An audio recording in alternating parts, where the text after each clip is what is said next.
Coming up on this edition of Whether or Not, a feature on fly fishing and the weather, a look at California wildfires, and how warm we will get this weekend here in State College. All that and more coming up. Whether or Not starts right now.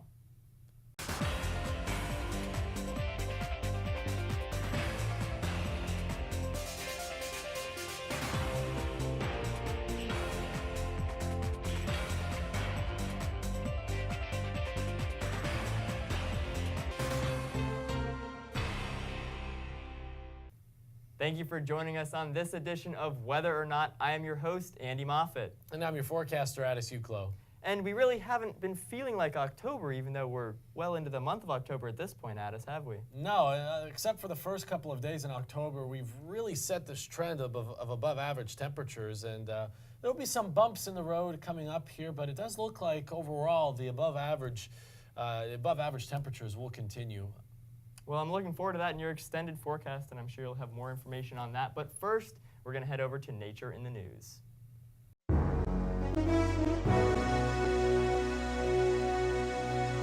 The Pennsylvania Organization for Watersheds and Rivers, along with the Department of Conservation and Natural Resources, are now accepting nominations for the 2018 River of the Year from nonprofit organizations. River of the Year is an honor designed to elevate public awareness of specific rivers and recognize important conservation needs and achievements. River of the Year designations have been presented annually since 1983. Pennsylvania's 2016 River of the Year is the North Branch of the Susquehanna River in northeast Pennsylvania. The River of the Year is celebrated throughout the year with events including paddling trips, speaker series, cleanup days, photography contests, and more. All Pennsylvania rivers are eligible for nomination except for winning rivers since 2013. Selected nominees for the 2018 River of the Year will be voted on by the public, and the winner becomes the River of the Year. The deadline for nominations is November 6th. To nominate a river or for more information, visit the POWR River of the Year webpage. With 17 large wildfires in California igniting in just 24 hours this week, October, as typical, is shaping up to be a brutal month for wildfires. It's too soon to know what caused the multiple flare-ups across Northern California's wine country. But elsewhere in the state, dead and dying trees have been the subject of much concern. The 5-year drought in California killed more than 102 million trees on national forest lands. A big problem in itself that will lead to large wildfire risks in the future and big changes in wildlife habitat. It's easy to forget that the forests were already in poor shape, but now it's widely understood that a century of misguided but well-intentioned policies produced forests that are simply too densely packed with small trees and too vulnerable to catastrophic fires. The current wildfires have killed 24 people, destroyed hundreds of buildings, and forced thousands to evacuate. The Allegheny Land Trust announced the Pennsylvania Master Naturalist Program is coming to Southwest Pennsylvania for the first time. Founded in 2010, Pennsylvania Master Naturalist is a statewide partnership initiative that aims to connect people with their local ecosystems through intensive natural science training and local conservation service work.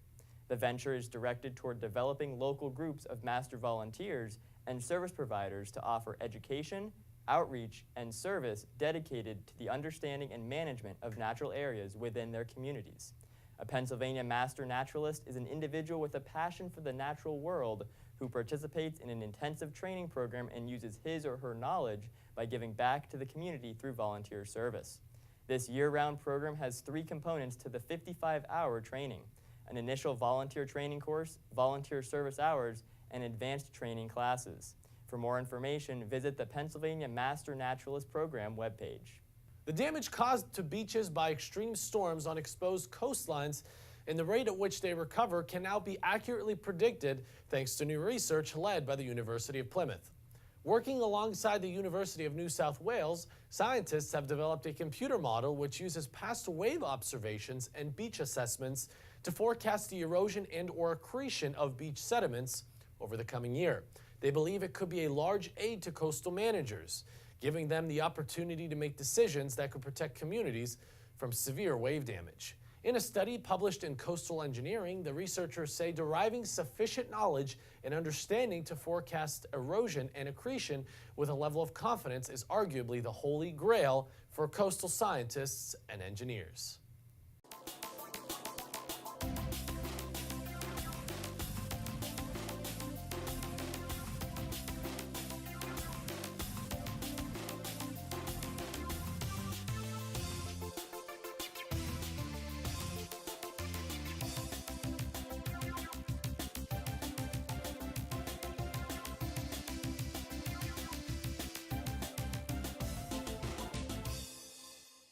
Well, after the above average temperatures we've seen so far this month, we'll finally get in on some fall-like weather in the extended period. We do have some unsettled weather to get through first, and also a very mild weekend. I'll get to more on that in just a moment. As we look into our Friday, we'll have this area of weak low pressure to our south and east, and that'll allow southeast winds to kick up into central PA, and east-southeast winds around here usually mean a lot of cloud cover and also some rain, and that is no exception. Often on light rain showers for your Friday. It does look like by Friday night we'll start to dry things out. That low will push offshore, so by Saturday, our next area of high pressure will build in, so that will act to clear out the skies, so lots of sunshine by our Saturday afternoon. Temperatures as well will push well above average again into the 70s, and then by Sunday, we'll see our southerly winds kick up even more ahead of our next cold front. Now, ahead of this front, we could see some showers, maybe even a storm pop up, but really doesn't look like that will reach our area until maybe Sunday night. So we'll call Sunday dry right now during the day, but no, there is that possibility for rain by Sunday night. Friday forecast looks like this: 62 for a high. Good deal of clouds around, and there will be some off and on showers, definitely on the cool side and a bit on the dreary side. But by Friday night, we'll start to dry things out, mostly cloudy with a low of 54 degrees, so might just need a light jacket if you are heading out for your Friday night. Saturday is when we really start to transition. 74 for a high, so we'll be well above average again, and there will be a good deal of sunshine by the afternoon. Sunday, again, lots of sunshine, high temperature getting close to 80 degrees, and again, could be a shower by Sunday night. Coming up next, our very own Brian Cizek has a feature on fish catching. I'm here at Spring Creek in Center County, just a short 10 to 15 minute drive away from campus, and this area is actually well known around the country as being one of the best places to fly fish for trout. Nature writer and Pennsylvania native Paul Schullery once said, "Calling fishing a hobby is like calling brain surgery a job." After spending the afternoon on Spring Creek with Greg Hoover, it's easy to see why. Hoover is an entomologist by training, but is also a fly fishing instructor right here at Penn State University. He's had a love and a passion for the sport for quite a while. Been suffering from a fly fishing problem for over 50 years. He gave me a glimpse into some of the many factors that go into the art and science of fly fishing. One that certainly cannot be overlooked, of course, is the weather. Arguably the most important impact that weather has on fishing is on the temperature of the water. They're active, when we get temperatures in the high 40s. I mean, their metabolism is slow, but ideally probably between 55 and 65 degrees Fahrenheit would be the ideal thermal conditions. Because trout need a certain amount of dissolved oxygen in the water to survive, once temperatures get above this range, it can be dangerous to the fish. If you're battling a fish, even caught on a fly when the temperatures are approaching 70 degrees, you literally could play that fish to exhaustion and cause death. It also affects the bugs that the trout feast on. Insects are influenced by their external environment, and so aquatic insects are influenced by the temperature of the water. And so they are going to be more active when temperatures are, I'll say, between 50 and probably 70 degrees Fahrenheit. One variable that can have a significant influence on the water temperature and in turn the trout's meal is the amount of sunlight during the day. On sunlit days, if it's not too warm, because they have an upper threshold where they won't be active, that sunny days they'll be active, they'll emerge maybe a little bit earlier when compared to a cloudy day such as today. But it's not the bright sunny days that gets fly fishermen excited. A lot of fly fishermen prefer an overcast day where your shadows and some of your terminal tackle don't scare the trout away when you're trying to approach and get them to take one of the imitations you're fishing. Something else that might surprise you is that sometimes rainy days can yield great results. And last year I took the president of the fly fishing club and we went down to Penns Creek, and it was a moderate rainfall, and the first number one news or good news was we didn't have any competition with other anglers. So to speak, it was a bad day. I will tell you, it was one of the best days we've enjoyed on Penns Creek. But the rain can't be too heavy in that it causes the water levels to rise too rapidly. But generally speaking, we get catastrophic flows, stormwater, runoff, and so on, causing discoloration, turbidity, and so on. Most of our trout streams, as they're rising, really don't fish well. A windy day can also affect an angler's approach. In addition to adjusting their casts, it also affects the type of bugs they should try to imitate. I call a windy day, a terrestrial day, or the morning after a thunderstorm event overnight. Those things get washed off of the vegetation along the edge, and literally trout love eating ants and eating caterpillars. But as with most things in life, you can't point to just any one of these factors. It's how they all work together. I don't think we can, in fly fishing for trout, point to one variable. It's a multitude of variables. But one thing you can point to is the fly fisherman's respect for the ecosystem that they fish in.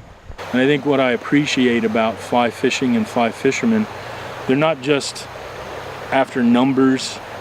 They know what it takes to maintain high water quality, because if we've got high water quality and it's cold water, we know trout are going to be living there. Well, there you have it. Weather has such a big impact on fly fishing, and going for that perfect trout, I figured, hey, while I'm here, I might as well go for that perfect trout as well. I got a fishing pole, and well, let's throw a cast in. For Weather or Not, I'm Brian Cizek.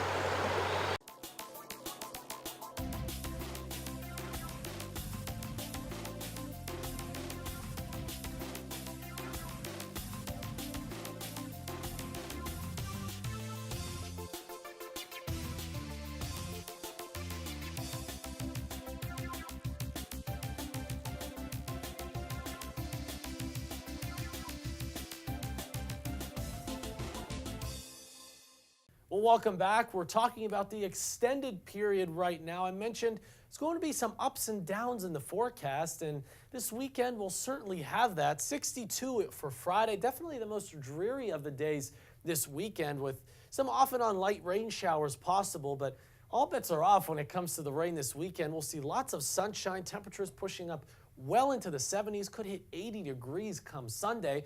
That will not last very long, though. I did mention a front will cross the area Sunday night, and that'll allow our temperatures to return closer to average by Monday. A good deal of cloud cover as well. I'll step off the screen here so you can see. Notice that we stay close to average through Tuesday and Wednesday. We'll start to reintroduce the sunshine, and we'll start to gradually warm things back up above average into the mid to upper 60s as we look forward to next Thursday and Friday. But even though we'll be above average, it will feel much more seasonal as opposed to the 70s and close to 80-degree air that we will be experiencing this weekend. Notice no big rainmakers in the extended forecast, so a nice dry stretch of autumn-like weather at last. Well, thank you for that extended forecast, as it looks like we'll be enjoying warmer temperatures here again in central Pennsylvania. Yeah, we'll go back down to near average early next week, but it does look like we'll rebound back up a little bit above average, so some nice warm weather to look forward to, and some sunshine as well next week, so I think it's a good time to enjoy the weather. And along with that sunshine, it's fishing weather, I guess, still here in central Pennsylvania. Yeah, some great fishing weather this weekend. And related to fishing, earlier in the show, we asked you, what is the Pennsylvania state record for the largest brown trout caught on a fly? Is it A, 22 inches, B, 28 inches, C, 34 inches, or D, 40 inches? All of those are big numbers. They definitely are, and if you guessed C, then you are correct. Wow. On a warm August night in 1977, Joe Humphreys landed the massive brown trout on Fishing Creek, appropriately named. The trout was caught on a large wet fly, which created ripples in the water that the fish could detect without seeing it. Humphreys was a longtime instructor of fly fishing right here at Penn State. and is a member of the National Fly Fishing Hall of Fame. You just never know, Andy. You never know where those connections are going to come from Exactly. and who's going to get the jackpot.